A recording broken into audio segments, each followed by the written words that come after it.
سائنسدانوں کی ایک ٹیم نے 5 بندروں کو ایک کمرے میں بند کیا۔ پھر اس کمرے میں انہوں نے ایک سیڑھی کے اوپر کچھ کیلے رکھ دیے۔ کیلوں کو دیکھ کر جب بھی کوئی بندر سیڑھی پر چڑھنا شروع کرتا، سائنسدان چھت پر لگے ایک شاور کا وال کھول دیتے۔ اس سے باقی بندروں کو کافی تکلیف ہوتی۔ نتیجتاً اس کے بعد جب بھی کوئی بندر سیڑھی پر چڑھنے کی کوشش کرتا، دوسرے بندر اسے سیڑھی چڑھنے سے روک دیتے۔ اپنی دانست میں وہ ایسا کر کے پانی کی بچھاڑ کو بھی روک دیتے تھے۔ تھوڑی دیر بعد پانی کا وال کمرے سے ہٹا دیا گیا اور اگلا مرحلہ طے کیا گیا۔ کچھ دیر بعد اس کمرے کی صورتحال یہ تھی کہ کیلوں کے لالچ کے باوجود پانی کی بچھاڑ نہ ہوتے ہوئے بھی کوئی بھی بندر سیڑھی پر چڑھنے کی ہمت نہیں کر پا رہا تھا۔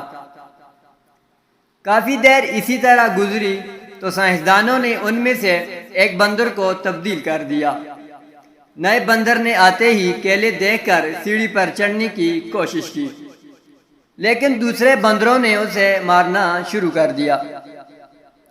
کچھ دیر پیٹنے کے بعد اس بندر نے سیڑھی پر چڑھنے کی کوشش ترک کر دی، یہ جانے بغیر ہی کہ آخر اس کی کیا وجہ ہے۔ پھر سائنسدان نے ایک ایک کر کے بندر تبدیل کرتے گئے۔ ہر نیا بندر کمرے میں آتے ہی کیلوں کو دیکھ کر سیڑھی چڑھنے کی کوشش کرتا اور دوسرے بندروں سے مار کھاتا۔ پھر مار کھانے کے بعد وہ بھی انہی بندروں کی سوچ کو اپنا لیتا اور پرانے بندروں کے ساتھ مل کر نئے بندروں کو سیڑھی چڑھنے سے روکنے کی کوشش میں اس کی مار لگاتا۔ اب کمرے میں سارے بندر ایسے تھے جنہیں شاور کے پانی سے بھیگنے کا تجربہ نہیں تھا، لیکن سیڑھی کی جانب لپکنے والے بندر کو وہ بھی روکنے کی کوشش کرتے اور اس کی مار لگاتے۔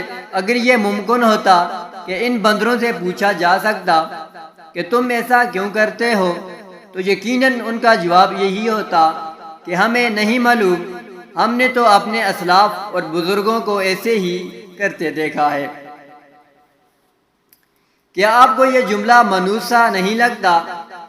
کیا آپ کو محسوس نہیں ہوتا کہ روایات پرستوں کا ذہن ان بندروں کی طرح کبھی بھی آگے نہیں بڑھ پاتا اور وہ بعض صورتوں میں ان بندروں سے بھی پس جگہ پر جا گرتے ہیں؟